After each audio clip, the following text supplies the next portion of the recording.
Doctor Mohammad Yunus ঘোষণা দিয়েছে গত পরশুদিন, বাংলাদেশের ভূখণ্ডে কোরআনের কথা, আল্লাহর কথা বলতে কোনো ফেরেশতার পারমিশন নেওয়া লাগবে না। কিসের পারমিশন? কোরআনে কারিম পারমিশন দেবে যে আপনি কথা বলতে পারেন কিনা। যদি কোরআন বলে যে না, আপনার কথা বলার যোগ্যতা নেই, আপনি কথা বলবেন না, চুপ করে থাকবেন। এই 17 বছরে সাতক্ষীরার ময়দানে কোরআনের কথাগুলো আলেমদেরকে মুখ খুলে বলতে দেয়নি। সাতক্ষীরায় বহুবার এসেছি কিন্তু উঠতে দেয়নি। আজকে আসেন তো, এই যে পাশে কোন থানা যেন, শ্যামনগর, শ্যামনগর না, ওখানে গাবোরা নামে এক ইউনিয়ন আছে, গাবোরা, ওই জায়গায় এসেছিলাম। লেলি না, আল্লাহর ওলি আমার কথা বলতে দেয়নি। এখন শুনলাম পালিয়েছে। আপনি আজকে আসেন, আজকে আসেন, এই যে এই জায়গায় আসেন, বলেন যে কথা বলতে দেব না, দেখেন আপনার খেলা হবে। ডক্টর মোহাম্মদ ইউনূস ঘোষণা দিয়েছে গত পরশুদিন, বাংলাদেশের ভূখণ্ডে কোরআনের কথা, আল্লাহর কথা বলতে কোনো ফেরেশতার পারমিশন নেওয়া লাগবে না। কিসের পারমিশন? কোরআনে কারিম পারমিশন দেবে যে আপনি কথা বলতে পারেন কিনা। যদি কোরআন বলে যে না, আপনার কথা বলার যোগ্যতা নেই, আপনি কথা বলবেন না, চুপ করে থাকবেন। সেই আয়াতে আজকে পড়েছি সূরা বাকারার 124 নম্বর আয়াত। কথা কারা বলবে, সামনে কারা থাকবে, এই কথাগুলো আল্লাহ আমাদের কাছে জানাবে। আপনি জেনে তারপরে বাড়ি যাবেন। তাহলে আমরা যেহেতু সাতক্ষীরা, আপনারা মানুষ সাতক্ষীরার, আমিও খুলনা বিভাগের মানুষ, এই বিভাগের মানুষ। আমরা বাংলাদেশে যে মানুষগুলো কোরআনের পক্ষে থাকতে গিয়ে সবচাইতে বেশি জুলুমের শিকার হয়েছে, তার ভেতরে আপনাদের নাম আছে। ইত্তাকি দাওয়াতাল মাজলুম ফাইন্নাহা লাইসা বাইনাহু ওয়া বাইনাল্লাহি হিজাব। মুসলিম শরীফের হাদিস। আল্লাহর নবী বলেন, তোমরা বেঁচে থাকবা, ভয় করবা, সতর্ক থাকবা মজলুমের বরদোয়া থেকে, কারণ মজলুমের বরদোয়া আর আল্লাহর ভেতরে কোনো পর্দা থাকে না। এই জালেমের বিদায়ের জন্য আমার মনে হয় মজলুমের বরদোয়া সবচাইতে বেশি কার্যকারী ভূমিকা পালন করেছে। ছাত্র জনতা এবং সাধারণ যারা জীবন তো দিয়েছে, তাদের জীবনের উপরে, শাহাদতের উপরে এবং মজলুমের বরদোয়ার উপরে আল্লাহ কবুল করে আমাদেরকে স্বাধীন একটা দেশ এখন দিয়েছেন। এখনো আমরা স্বাধীন না, ষড়যন্ত্র এখনো চলছে। কথা বলেন না কেন?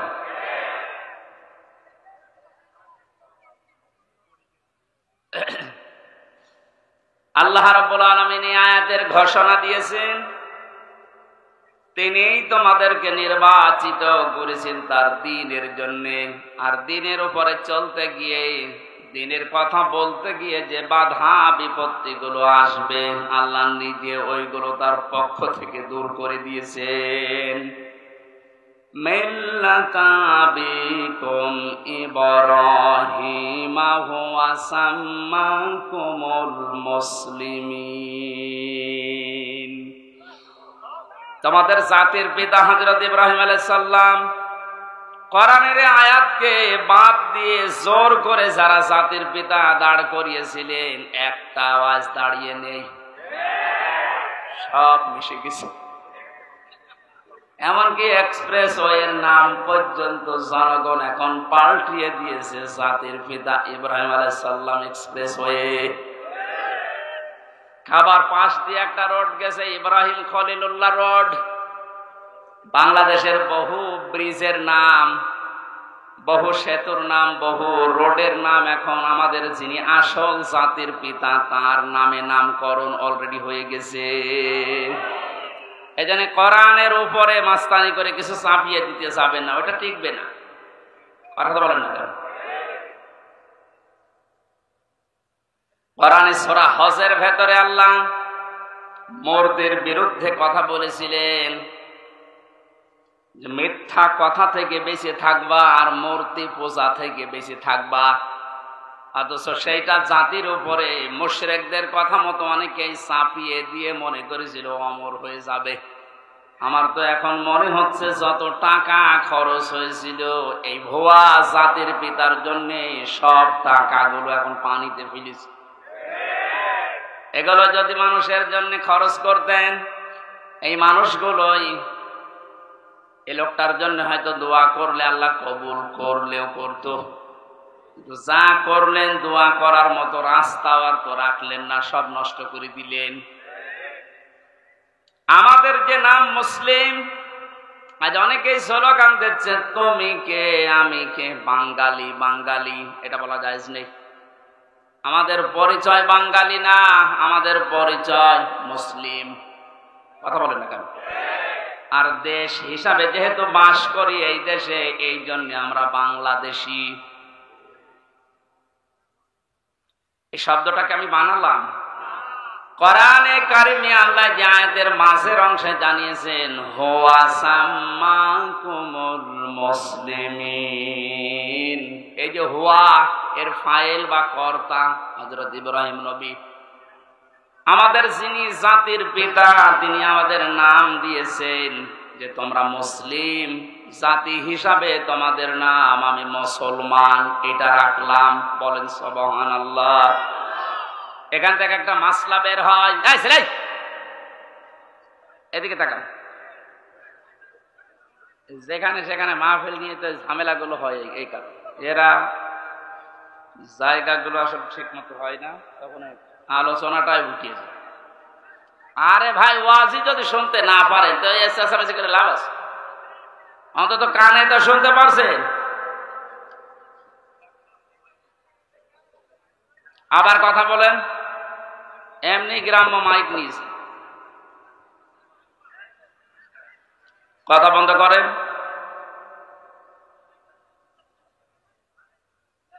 নাকি ওদের এখনো কথা বলা লাগবে? নেন, আপনাদের 30 সেকেন্ড সময় দিলাম, কথা বলেন, এরপরে আমি শুরু করছি। বলেন।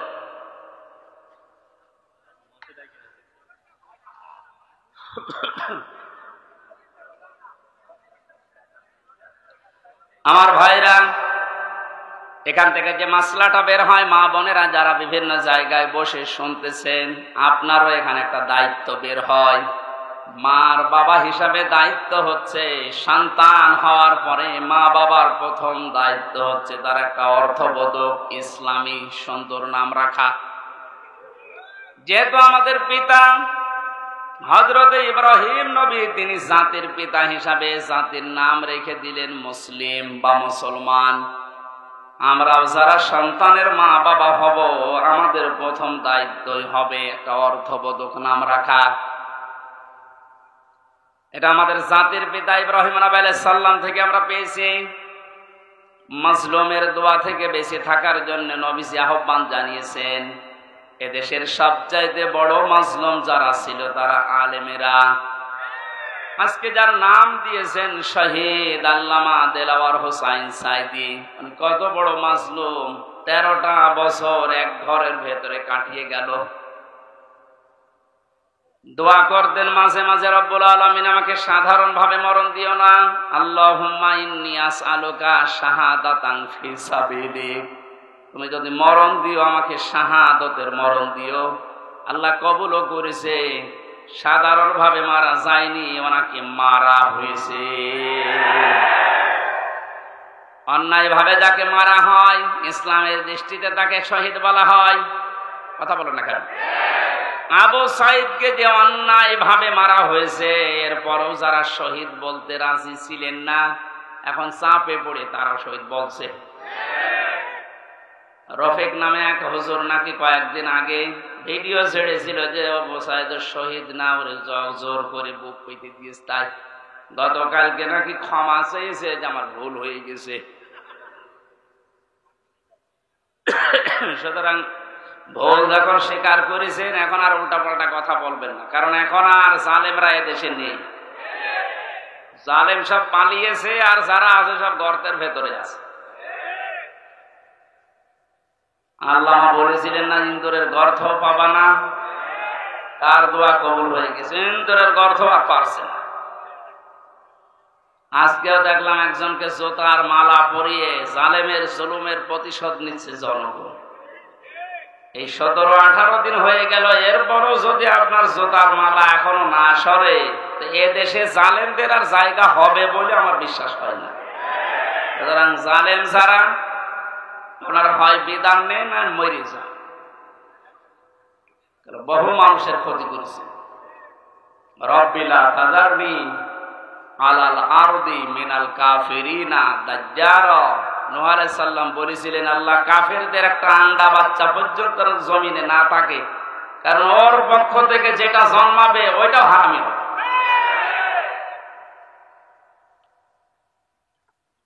বড় মজলুমের দোয়া কবুল হয়ে একবারে গিয়ে দিল্লি পড়েছে। আর একটা ছোট হুজুর আমার সাথে ছিল জেলখানায়, রফিকুল ইসলাম মাদানি। পিসকে হুজুর বলে, পিসকে না, ওর বয়স এখন 30 বছর। ও আমারে বলছিল, আমাকে যখন রিমান্ডে নিয়েছে প্রশাসন নিয়ে, হাতির ঝিলের রাত 12:30টার দিকে 1টার দিকে নিয়ে আমার পুরা উলঙ্গ করে হাতে সিগারেট লাগিয়ে একটা অর্ধ উলঙ্গ মেয়ে মানুষ আমার পাশে দাঁড় করিয়ে ছবি তুলেছে। বলে যেটা ছেড়ে দেবো, যে তুই এই চরিত্রের। বলছে হুজুর, ওই সময় আমি চোখের পানি ফেলে কেঁদেছিলাম। আর এক এসআই কে জিজ্ঞাসা করলাম যে, ভাই আপনারা যা করছেন আমার সাথে, এটা কি হারুন স্যার জানে? জানে না মানে? উনি তো করাচ্ছে, যেহেতু উনি মুসলিম। এই জন্য ছোট হুজুর দোয়া করেছে, আল্লাহ আমাকে যেভাবে সব উলঙ্গ করে ওরা দেখেছে, জাতিকেও দেখাবে বলে ওরা জানিয়ে গেল যে জাতিরে দেখাবো, তুমি অন্তত আর যাই করো হারুনকে ছেড়িও না। আল্লাহ এই জন্য ছাড়ে নাই। ওরে দুনিয়ায় আল্লাহ দেখায়নি, রাস্তায় বের হতে পারে না, বের হলে বলে 3 ইঞ্চি। শয়তানি করবি আর তোর ইজ্জত শেষ করে দিয়েছে। যেইগুলোই মুসলমানদের ইসলামের আলেমদের সাথে বিয়াদবি করেছে, প্রত্যেকের চরিত্র এখন ফাঁস হয়ে যাচ্ছে। বাংলাদেশে বহু জেলাতে এই মাইক এভাবে কেড়ে নিয়েছে এই জনগণ নামে, এই জালেমগুলো জনগণের নাম নিয়ে প্রতিনিধি হয়েছে, অথচ আল্লাহর কথা বলতে বলতে হঠাৎ করে মাইক কেড়ে নিয়ে আলেমকে গালি দেয়। এমন অপমান আল্লাহ এখন করছে, মুখ দেখানো দায় হয়ে গেছে তাদের। আমার মনে হয় হারুনের যে অবস্থা এখন, যে কয় ইঞ্চি বলেন, ও ছোট হুজুরকে যা করেছিল তার চাইতে ডবল অপমান আল্লাহ করেনি। কারণ নবীজির হাদিস ছিল, মাজলুমের বরদোয়া আর আল্লাহর ভেতরে কোনো পর্দা নেই। ও যদি সাতক্ষীরার এই ময়দানে, আমার বাড়ি তো কিশোরগঞ্জে, সাতক্ষীরা জেলায় যদি এখন আসে, আর ওর চেহারা তো পরিচিত, ও কারো লাগবে না, ছেলে মেয়েরা যারা আছে পিটিয়ে মেরে ফেলবে। এটা এই ছোট হুজুরের বরদোয়া। বড়টার বরদোয়া কবুল হয়েছে, ছোটটারও কবুল হয়েছে। বড়টার বরদোয়া কবুল হয়ে দিল্লি পড়েছে, ছোটটার বরদোয়া কবুল হয়ে কয়েক ইঞ্চি বেরিয়ে গেছে। এখন মেজো যারা আমরা আছি, আমাদের দোয়া কবুল হবে না? যা করেছেন আমাদের সাথে, আল্লাহ যেন ঠিক ওই রকম করে। তখন আপনি টের পাবেন কত অসহায় করে রেখেছিলেন মাটির নিচে। আমার দুনিয়া কি আছে কিচ্ছু জানতাম না।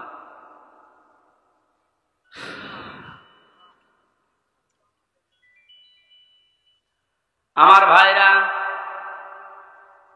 সাতক্ষীরার মানুষদেরকে, চাঁপাইনবাবগঞ্জের মানুষদেরকে, ঝিনাইদহ জেলার মানুষদেরকে বাংলাদেশের অন্যান্য মুসলমানেরা একটু বেশি ভালোবাসে, মন থেকে দোয়া করে, কারণ এরা ইসলামের জন্য যা হারিয়েছে আল্লাহ পাকের উদ্দেশ্যেই যেন তাদেরকে জান্নাত দিয়ে পূরণ করে দেন। যে আল্লাহ আমাদেরকে কোরআনে কারিমের কিছু কথা শোনার জন্য, আমাদের জাতির পিতা ইব্রাহিম আলাইহিস সালামের জীবনী থেকে হক কথা শোনার জন্য ময়দানে নিয়ে আসলেন। দিনের বেলায় আমাদের কাজ ছিল, সব কাজ বাদ দিয়ে কোরআনের এই ময়দানে যিনি নিয়ে এসেছেন, বলেন আলহামদুলিল্লাহ। দরুদ আর সালাম পড়ছি আমাদের নবী মুহাম্মদ রাসূলুল্লাহ সাল্লাল্লাহু আলাইহি ওয়াসাল্লামের প্রতি। আমরা তেলাওয়াত করেছি সূরা বাকারার 124 নম্বর আয়াত। তাফসীর আকারে কথা বলবো, যে দোয়া হবে শহীদদের আত্মার মাগফিরাত কামনা। শহীদদের মাগফিরাত কামনা করার দরকার নেই, কারণ আল্লাহ তাদেরকে নিজে খাওয়াচ্ছে। ওয়ালা তাহসাবান্নাল্লাযীনা কুতিলু ফি সাবিলিল্লাহি আমওয়াতা, বাল আহইয়াউন ইনদা রাব্বিহিম ইউরযাকুন। সূরা আলে ইমরানের 169 নম্বর আয়াত। আল্লাহ পাক জানিয়েছেন, হে পৃথিবীর মানুষেরা, আমি আল্লাহ যাদেরকে শাহাদতের মর্যাদা দিয়েছি এদেরকে মৃত ভাববা না, বলবা না তো বলবাই না। ওয়ালা তাকুলু লিমা ইউকতালু ফি সাবিলিল্লাহি আমওয়াত। এই আয়াত দ্বারা আল্লাহ মুখের উপরে নোটিশ দিয়েছেন, শহীদদেরকে মরে গেছে কথা বলবা না। আর এই সূরা আলে ইমরান দিয়ে আল্লাহ জানিয়েছেন যে মনে মনে ধারণাও করবা না যে শহীদরা মারা গেছে। কারণ জীবন পর্যন্ত যে লোকটা জালেমের সামনে দিয়ে দিতে পারে, একে মারা গেছে মনে মনে বলাও গুনার কাজ। এই জন্য আল্লাহ ওয়ালা তাহসাবান্নাল্লাযিনা দিয়েছে, মনে মনে ধারণাও করবা না। খুব দামি শব্দ এটা, যার তার নামের আগে শহীদ লাগিয়ে দিলেই হবে। সুতরাং মানুষগুলোকে আমরা ধারণা যেন না করি যে ওরা এমনি এমনি মারা গেছে। ওরা তো জীবিত, ওরা আমাদের চাইতে উত্তম খাবার আল্লাহর জান্নাতের ভেতরে খাচ্ছে। বাল আহইয়াউন ইনদা রাব্বিহিম ইউরযাকুন। আল্লাহ বলেন ওরা জীবিত এবং আমি আল্লাহ নিজে ওদেরকে খাওয়াই। সুবহানাল্লাহ। আর যারে তারে আমি পথ থেকে ধরে এনে শাহাদাতের মর্যাদা দিয়ে দেব, বিষয়টা এমন না। ওয়ালিয়ালামাল্লাহুল্লাযীনা আমানু ওয়া ইয়াত্তাখিযা মিনকুম শুহাদা ওয়াল্লাহু লা ইউহিব্বুজ জালিমিন। সূরা আলে ইমরানের 140 নম্বর আয়াতের শেষের দিকে আছে, যাদের জীবন যৌবন আমি আল্লাহর কাছে পছন্দ হয়, ভালো লাগে, এ মানুষগুলোকে আমি আল্লাহ এমনিতেই মরণ দেই না, এদেরকে আমি আল্লাহ শাহাদতের মরণ দিয়ে ধন্য করি। আর জালেমদেরকে আমি আল্লাহ ভালোবাসি না। জোরে বলেন নাউজুবিল্লাহ। জালেমদেরকে শোধরানোর সময় এখনো আছে, যদিও জালেমদের আল্লাহ হেদায়েত বঞ্চিত করে দেয়। আল্লাহু লা ইয়াহদিল কওমাজ জালিমিন। জালেমদেরকে আমি আল্লাহ পথ দেখাই না, হেদায়েত দেই না। কে বলছে? এজন্য ওদের জন্য দোয়া করে লাভ নেই। যারা জুলুম করেছিলেন আপনার জন্য দোয়া করেও লাভ হবে না, কারণ আপনার জন্য দোয়া করলে আল্লাহ কবুল করবে না। আপনি জীবনটা নষ্ট করে ফেললেন, দুনিয়াও শেষ আপনার, আর আখিরাতে আপনি আল্লাহর মামলার আসামি। এই সাতক্ষীরায় যারা জুলুম করেছেন প্রকাশ্যে গোপনে, সে যে বিভাগেই হোক, প্রশাসনে হোক, বিচার ব্যবস্থায় হোক, আর এই জনপ্রতিনিধির নাম নিয়ে, বিভিন্ন হাইব্রিড নেতা নাম নিয়ে যাই করেছেন, আপনাকে আল্লাহ মাফ করবে না। আল্লাহ মাফ করবে না। আপনার বলার দরকার কি? হ্যাঁ, আমার বলার দরকার আছে। কোরআনে কারীম আমাকে বলতে বলছে, ইন্নামাস সাবিলু আলাল্লাযিনা ইয়াজলিমুনান নাস। সূরা শূরা 25 নম্বর পারা 6 নম্বর পৃষ্ঠা 13 নম্বর লাইনের 42 নম্বর আয়াতের প্রথম অংশে আছে। আল্লাহ বলেন, হে নবী আপনি বলেন যে জালেমদের বিরুদ্ধে আমি আল্লাহ মামলা দেব। কে? সুতরাং এই দেশে যারা জালেম ছিল এরা আমার হামজার মামলার আসামি না, আমি তো মামলা করবই। এরা মামলার আসামি হচ্ছে সরাসরি আল্লাহ। যারা এই দেশে আল্লাহর মামলার আসামি, তাদের উপরে দয়া দেখিয়ে লাভ আছে? ওরা যেমন কষ্ট দিয়েছে, আমার মনে হয় ওদেরকে এরকম একটু কষ্ট দিয়ে বোঝানো দরকার যে দেখ ঠেলা কেমন। আলেমদের গায়ে হাত দিয়ে শুধু না, পায়ে ডান্ডা বেড়ি দিয়ে, হাতে হ্যান্ডকাপ লাগিয়ে, যেটা লাগালে হাত কেটে যায়, মাজায় দড়ি দিয়ে, কালো কাপড় দিয়ে চোখ বেঁধে, গরুর মতো ছাগলের মতো টানতে টানতে নিয়ে যেতেন আদালতে। কত বড় মুরব্বী আলেম আমি দেখেছি জেলখানায়। মাওলানা রফিকুল ইসলাম খান, অধ্যাপক মিয়া গোলাম পরওয়ার এই খুলনা, এইরকম মানের মানুষ, ডাক্তার শফিকুর রহমান, মাওলানা মামুনুল হক, কত বয়স বলেন তো? 50-52 বছর বয়স, কারো 60-65 বছর বয়স। এইরকম মানুষদেরকে, যাদের জোতা টানার যোগ্যতা আপনার নেই, আর আপনি তার মাথায় দড়ি বেঁধে ডান্ডা বেড়ি দিয়ে টানতে টানতে নিয়ে যেতেন ছাগলের মতো। এখন যেমন নিয়ে যাচ্ছে, ডিম মারছে মানুষ, এখনটা টের পাচ্ছেন যে কেমন লাগে।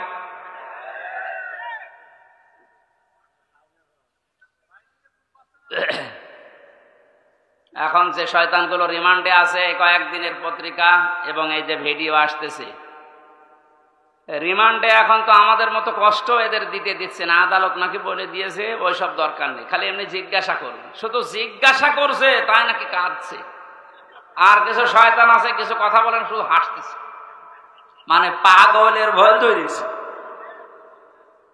রিমান্ডে আমাদের যেভাবে এই হাতের নখ বলছে যে এইগুলো দিয়ে আমরা নখ তুলি, আমার মনে হয় ওদেরকে যদি নখ নাও তোলেন শুধু দেখান যে এই যে করি, ও এমনি মরে যাবে।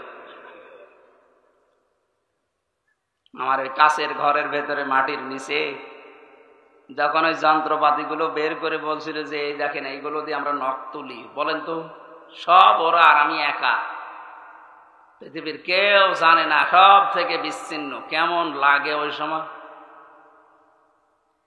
আর আপনাদের তো তাও আদালত বলেছে না কিছু বলবেন না, শুধু জিজ্ঞাসা করবেন। জিজ্ঞাসা করলে আপনি কাঁদতেছেন।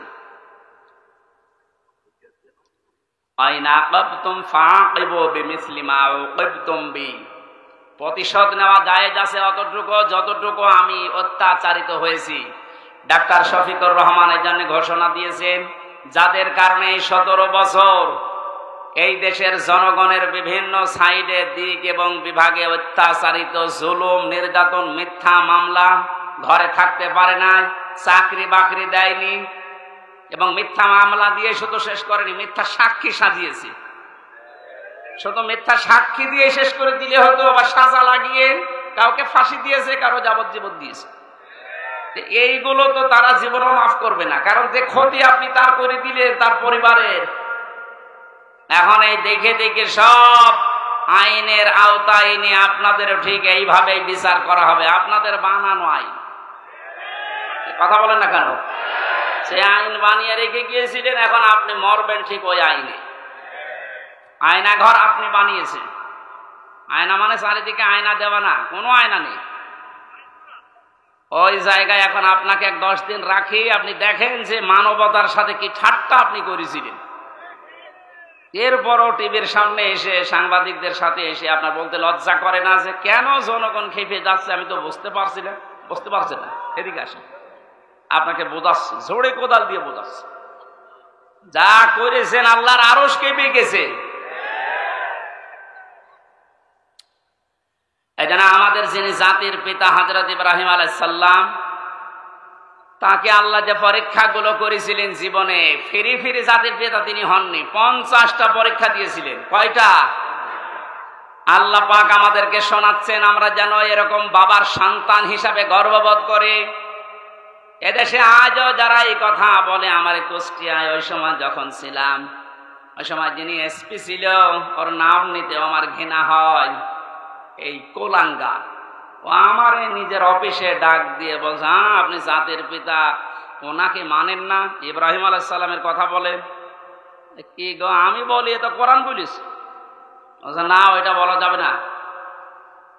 এই দেশ স্বাধীন করার জন্য জাতির পিতা যা করেছে ওনাকে ভোলা যাবে না। ভোলার দরকার নেই, ওনার কর্মকাণ্ড তুলে ধরে। কিন্তু জাতির পিতা এই শব্দটা আল্লাহ নিজে কোরআনে জানিয়েছেন, মিল্লাতা আবিকুম। শুধু তোর একা না, কম বহু বছর তোদের সবার জন্য, যারা দাবি করে যে আমি মুসলিম, তাদের জন্য জাতির পিতা হিসাবে ঘোষণা দিলাম একজনের নাম, তার নাম ইব্রাহিম। তার নাম কি? তিনি কি এমনি এমনি হয়েছিলেন? এবার আসেন আল্লাহ কি জানাচ্ছেন, ওয়া ইয বাতালা ইব্রাহিমা রাব্বুহু বিকালিমাতিন ফাআতাম্মাহুন্না। আল্লাহ পাক বলেন, আমার নবী ইব্রাহিমকে আমি আল্লাহ পদে পদে পরীক্ষা করেছিলাম, আর প্রতিটি পরীক্ষায় তিনি উত্তীর্ণ হয়েছিলেন। যতগুলো বাক্য দিয়ে, যতগুলো কাজ দিয়ে তাকে জীবনে পরীক্ষা করলাম, তোমাদের যিনি জাতির পিতা, তোমরা যার সন্তান হিসাবে গর্ববোধ করো, তোমাদের এই বাবা কোনোদিন ফেল করেননি। সাতক্ষীরার মানুষেরা আপনারা পরিচয় দিয়ে গর্ববোধ করবেন, কারণ আপনারা ফেল করেননি।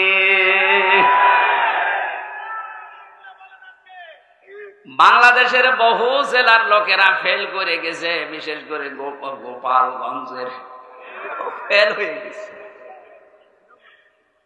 ওদের দেখো এখন কীর্তিকলাপ বের হচ্ছে। সাতক্ষীরার কোন সন্তান যদি ফার্স্ট ক্লাস ফার্স্ট হয়, তার চাকরি হবে না। আর গোপালগঞ্জে বাড়ি হলে আমার মনে হয় 2 পয়েন্ট পেয়েছে, চাকরি পেতে দেরি হয় না। এটা বৈষম্য। এমনিতে বৈষম্য বিরোধী আন্দোলন ছাত্ররা শুরু করে নাই, সব জায়গায় যখন দেখেছে বৈষম্য তখন ওরা করবে কি? আহ্বান জানাচ্ছি, যেহেতু রাষ্ট্র সংস্কার এখন চলছে, এই জালেম এবং জালেমদের দোসর যারা, তাদেরকেও এখন সংস্কার করা দরকার।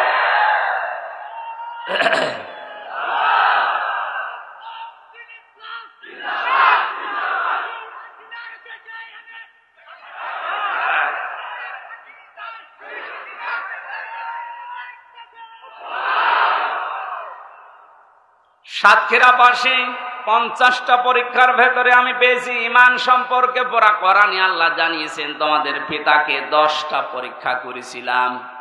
ঈমান সম্পর্কে 10টা পরীক্ষায় তিনি প্রতিটিতে উত্তীর্ণ হয়েছিলেন। তিনি সর্বপ্রথম ঈমান আনার জন্য খুঁজছিলেন যে কাকে বিশ্বাস করা যায়, কাকে বিশ্বাস করা যায়। আকাশের তারকা দেখার পরে মনে করলেন এইটাই আমার খোদা, এইটাই আমার রব।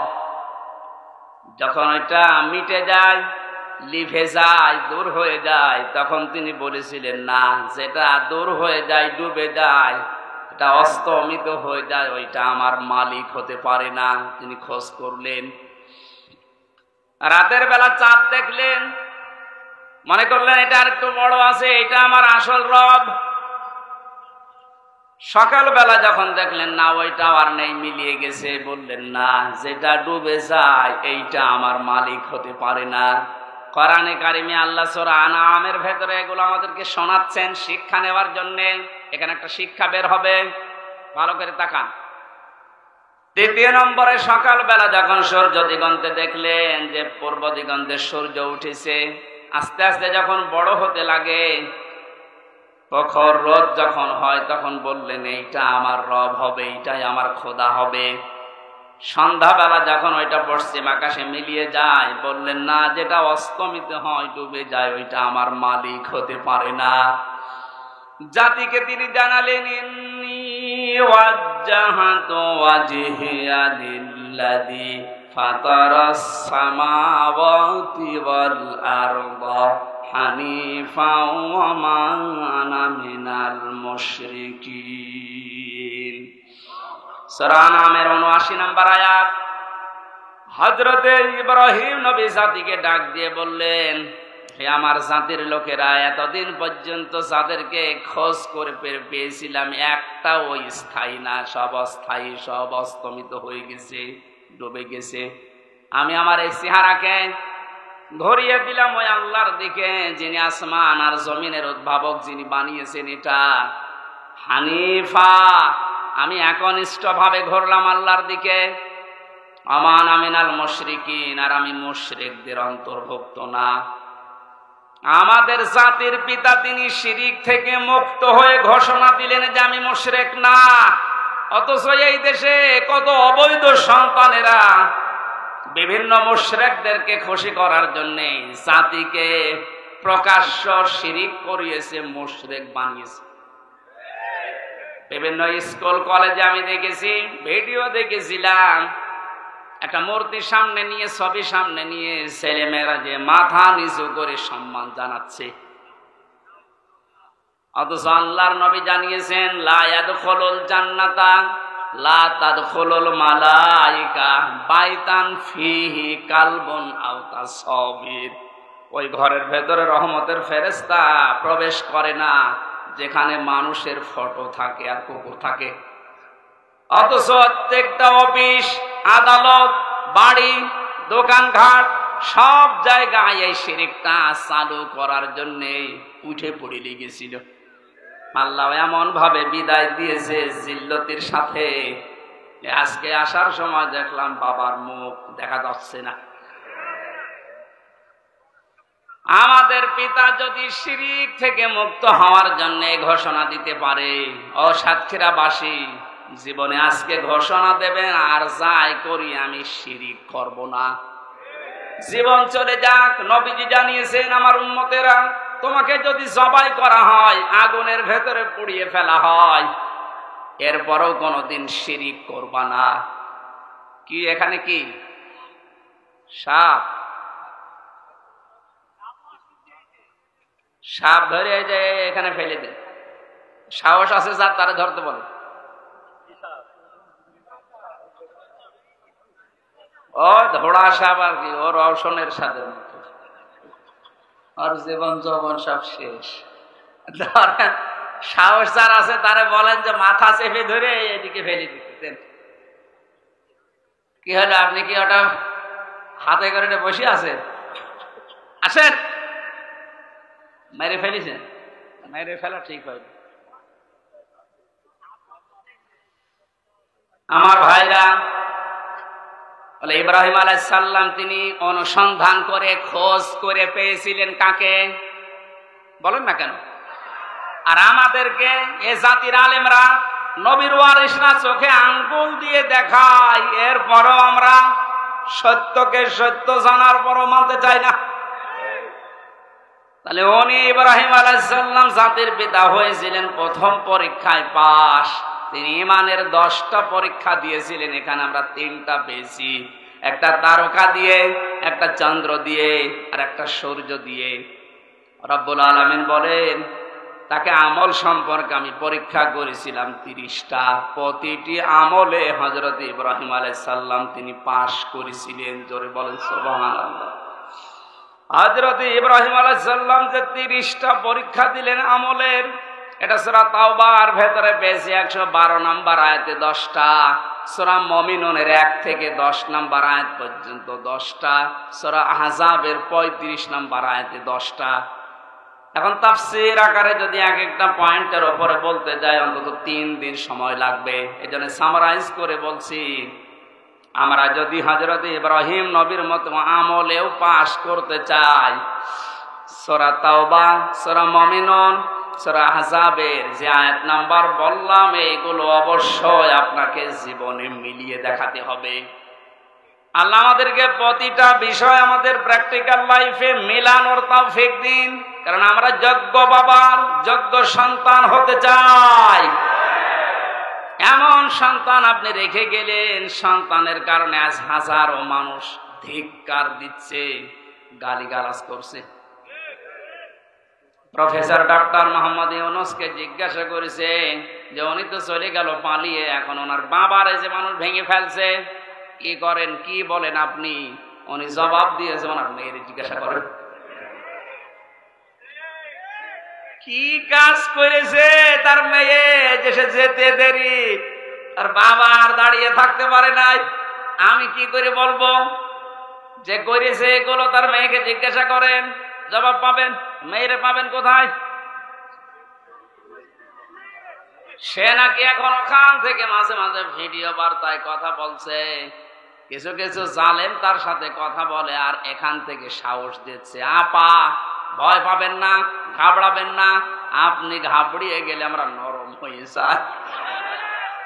ওরেও ধরেছে, ওই সন্তানটাকেও ধরেছে। এখন আপনার ভয় পাওয়া না, নরম হওয়া না, আপনি নরম তুলতুলি হয়ে যাবেন।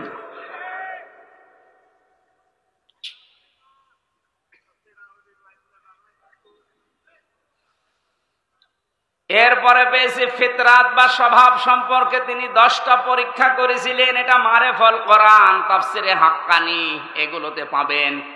আমি একটা একটা করে এবার তাফসির আকারে পয়েন্ট আকারে বের করছি। হযরত ইব্রাহিম আলাইহিস সালামকে তিনি পরীক্ষা করেছিলেন, এটা আম্বিয়ার ভেতরে আছে 51 থেকে 59 নম্বর আয়াত পর্যন্ত। আমি আয়াতগুলো লম্বা করে বলতে গেলে দেরি হয়ে যাবে, কারণ সামনে আযান, মাগরিবের পরে আবার অনুষ্ঠান আছে সদরে, এই জন্য তাড়াতাড়ি করছি।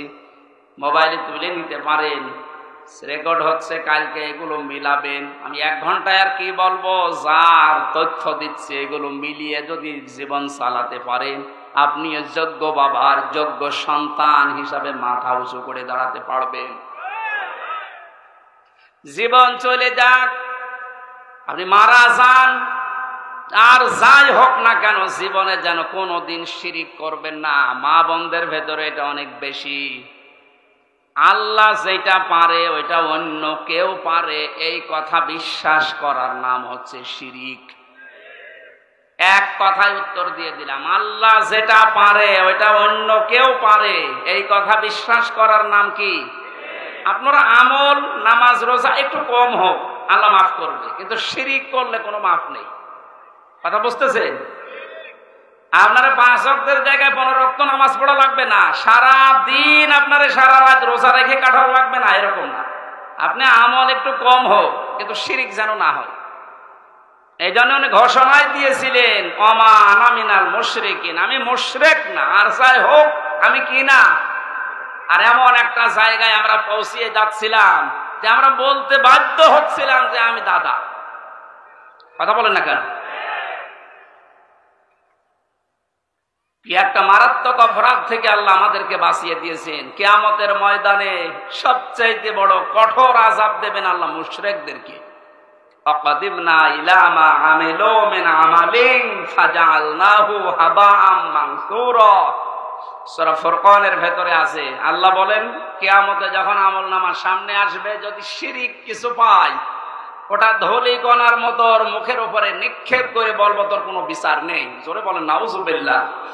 সাতক্ষীরাবাসী আমি জানি, এই সমস্ত জেলাতে ইসলামী আন্দোলন একামতে দিনের সৈনিকরা মা বোনেরা বেশি। আপনাদের আর যাই হোক শিরিক করবেন না, আপনাদের যতটুকু আছে আল্লাহ জান্নাত দেবে আমি আশা করি, কিন্তু শিরিক থাকলে সমস্যা। কিয়ামতে আল্লাহ একটা প্রাচীর বানিয়ে রাখবেন আরাফ, ওখানে কিছু মানুষকে নারী পুরুষ দাঁড়িয়ে থাকবে, এই জান্নাতেও যাবে না জাহান্নামেও যাবে না। সাহাবী প্রশ্ন করলেন, হে নবী ওরা জান্নাতে যাবে না কেন? বিশ্ব নবী বলেন, সাহাবীরা এই মানুষগুলো দুনিয়াতে মা বাবার সাথে খারাপ আচরণ করেছিল, এই কারণে আল্লাহ তাদেরকে জান্নাত দিচ্ছে না। যারা এখানে আছেন হাতে পায়ে ধরে বলছে আমল কম হোক, আখলিস দীনাকা ইয়াকফিকাল আমালুল কলিল, তোর ঈমানটা খাঁটি করবি, নির্ভেজাল করবি, শিরিক মুক্ত করবি, আমল কম হলো আল্লাহ তোরে জান্নাতে দিয়ে দেবে। মা বাবার সাথে আজ আমরা অনেকেই খারাপ আচরণ করতে বাধ্য হচ্ছে। এর পেছনে যারা কল কাঠি নাড়ায় তারা অধিকাংশ পরিবারে খোঁজ খবর নিয়ে দেখলে দেখা যায় তার স্ত্রী দায়ী। এই কথা বলে দেখা,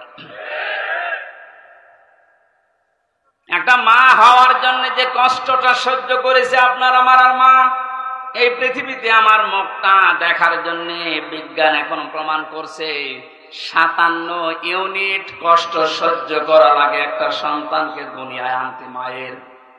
অথচ পুরুষ মানুষ যত শক্তিশালী হোক, ও যদি মোহাম্মদ আলী হয়, তারপরেও এই মানুষটা সর্বোচ্চ কষ্ট সহ্য করতে পারে 45 ইউনিট। এর উপরে কষ্ট সহ্য দিলে ও মারা যাবে। একটা মা দুনিয়ায় আমার মুখ দেখতে গিয়ে 57 ইউনিট কষ্ট সহ্য করে তারপরে আমি দুনিয়ায় এসেছি। এই জন্য আল্লাহ আরাফ নামক প্রাচীর দিয়েছে, এদেরকে জান্নাতে দেখছেন। এই প্রথম কারণ। যারা বিভিন্ন জায়গায় বসে কথা শুনছেন, আপনাদেরকে আমি জান্নাতে নিতে চাই, জান্নাতি নিতে চাই, এই জন্য বলছি দুনিয়া কি হবে কয়দিন যাবে না। আর মা বাবার সাথে খারাপ আচরণ যেন আপনার স্বামী না করে, বারবার তাকে পথে রাখেন, বোঝান।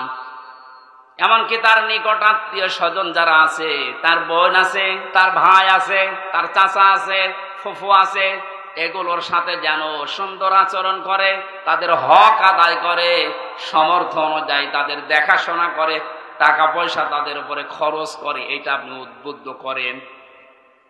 তিরমিজি শরীফের হাদিস, আল্লাহর নবী বলেন, কোন স্বামী তার স্ত্রী যদি চায় যে আমার স্বামী আরো বেশি দিন বেঁচে থাক, আমার স্বামীর আরো মান মর্যাদা বাড়ুক, তার দুনিয়ার সম্মান বেড়ে যাক, টাকা পয়সা অর্থ সম্পদের মালিক হোক আরো বেশি বেশি, তাহলে স্ত্রীর উচিত সে যেন নিজের স্বামীকে বারবার উদ্বুদ্ধ করে, স্বামী আর যাই করো রক্তের সম্পর্কগুলো ঠিক রাখো। একটা সন্তানের সাথে সবচাইতে রক্তের সম্পর্ক বেশি তার মা আর বাবার, এ কথা বলেন এখানে। এরপরে তার ভাই আর বোনের, এরপরে চাচা ফুফু। তাহলে আপনি স্ত্রী হিসাবে এটা কিন্তু একটা ইবাদত, এটা দুনিয়ার কাজ না। মনে করছেন এ দুনিয়ার কাজ আর কি হবে? আপনি নামাজ পড়া যেমন ফরজ মনে করেন, রোজা রাখা ফরজ মনে করেন, নিকট আত্মীয় যারা, তাদের সাথে আপনার স্বামীকে দিয়ে ভালো ব্যবহার করানো, খোঁজ খবর রাখা নামাজের মতো ফরজ। অথচ এইটা আজ অধিকাংশ পরিবারে না থাকার কারণে ছোটখাটো বিষয় নিয়ে মনোমালিন্য। অনেক সন্তান আছে মা বাবার পরিচয় দিতে চায় না, কথা বলে না, চাচার সাথে কথা বলে না, ফুফুর সাথে খোঁজ খবর নেয় না। অথচ ধর্ম আত্মীয় পাতিয়েছে, সেখানে মাসে 2 বার যায়। আর নিজের আপন ফুফু গরিব, দেখাও করে না, খোঁজও নেয় না। না, আপনার নামাজ কবুল হবে না। আপনার এই বোরকা পরা, পর্দা করা বেকার হবে। আপনি মনে করছেন এটা দুনিয়ার কাজ। নামাজ পড়েন 6 ওয়াক্ত তাহাজ্জুদ মিলে, বোরকা পরেছেন একেবারে 14 হাত, অথচ আপনার মিল নেই ফুফু শাশুড়ির সাথে, আপনার চাচা শ্বশুরের সাথে। আমি কি আর কি মারছি বলেন? হাজারো পরিবারে এরকম নেই। আমার বিশ্ববিদ্যালয়ের স্যার ছিল হাদিস বিভাগে, ডক্টর আব্দুল্লাহ জাহাঙ্গীর।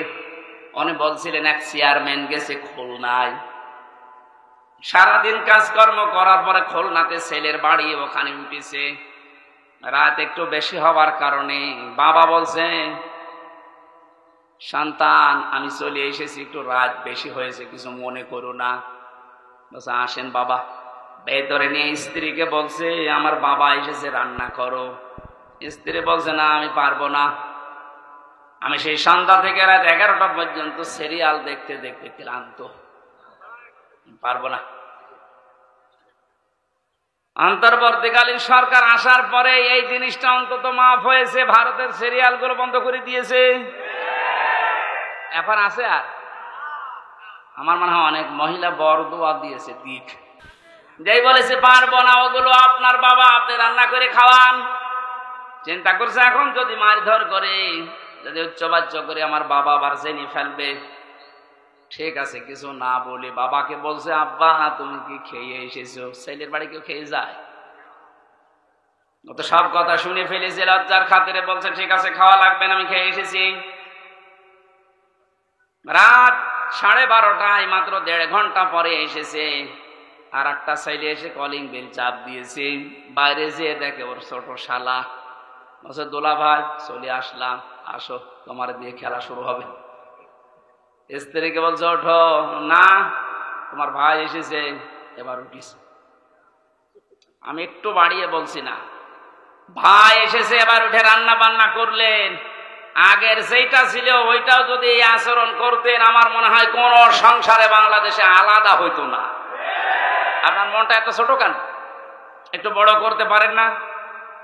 আর শুধু এই ক্ষেত্রে স্ত্রীরই দোষ না, অনেক মা বাবা আছে নিজের মেয়ের ভুল হলে মাফ করে দেয়। আর পুত্রবধূ একটা লোকের মেয়ে, ওর পান থেকে চুন খসলে আগে ছেলের কানে কানে তুলে দেয়। এইটা মা বাবা না, এটা ডাইনি।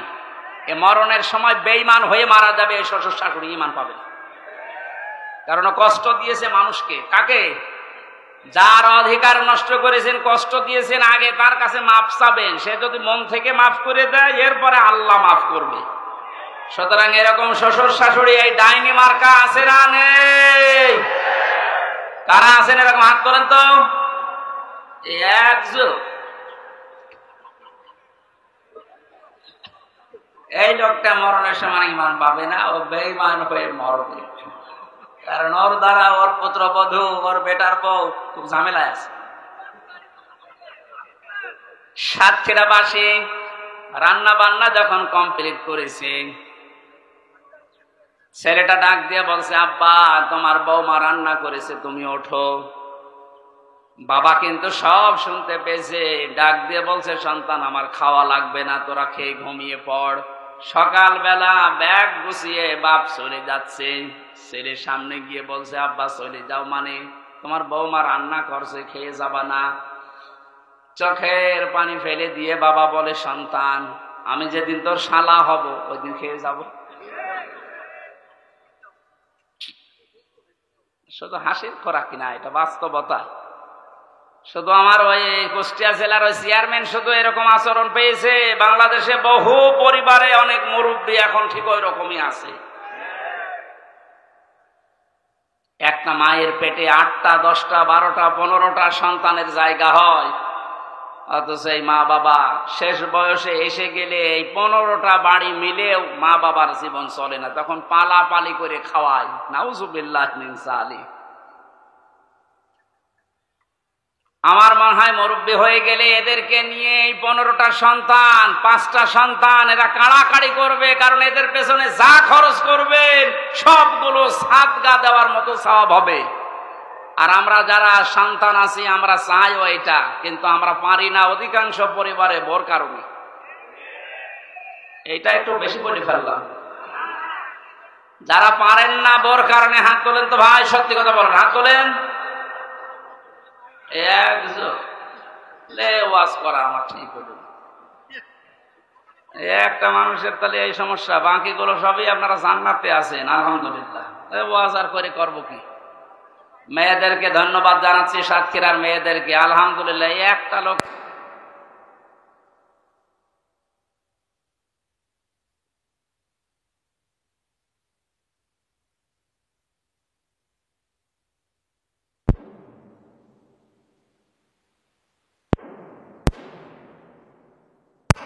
হযরত ইব্রাহিম আলাইহিস সালাম পড়েছিলেন, বাবার বাধা পেয়েছিলেন ঘর থেকে, এরপরও তিনি বাধাকে উপেক্ষা করে আল্লাহকে খুঁজে বের করেছিলেন, আগুনে পর্যন্ত পড়েছিলেন, এরপরও পিছপা হননি।